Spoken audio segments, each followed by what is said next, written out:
Hey students, welcome back. We're back to, this is deviations from the ideal gas law. So at this point, we've talked about the ideal gas law. We've talked about gases being ideal most of the time, but there are some exceptions to the ideal gas law.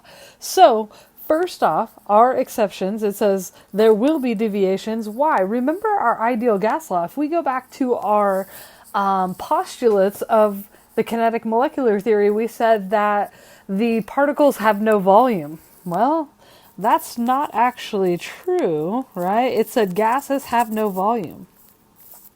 Or it was negligible, all right? The other thing that we said is that all the collisions were elastic. Well, those two things are not really true.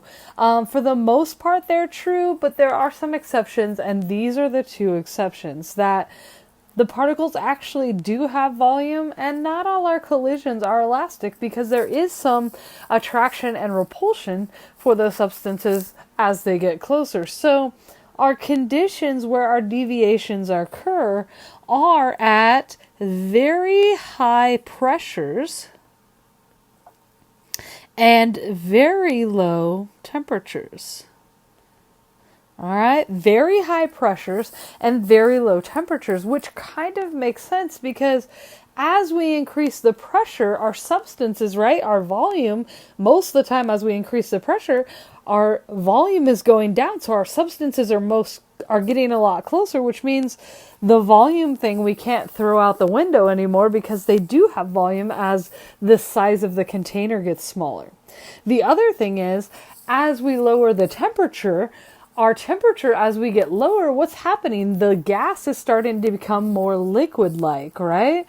And so, again, they're moving slower. There's that ability for attraction. So basically, where condensation almost occurs, this is where our exceptions are. And these exceptions are really not that big when you think about it. They don't actually have a huge effect on the answers, and that's why we assume most of ours are ideal gases. The other thing about this is that there is a formula, unfortunately or fortunately, the AP curriculum does not include you doing calculations with this formula, but there is a formula about calculating the deviations from the ideal gas law. All right, just wanted to put that out there because you might see it later in life. Okay, see you next time.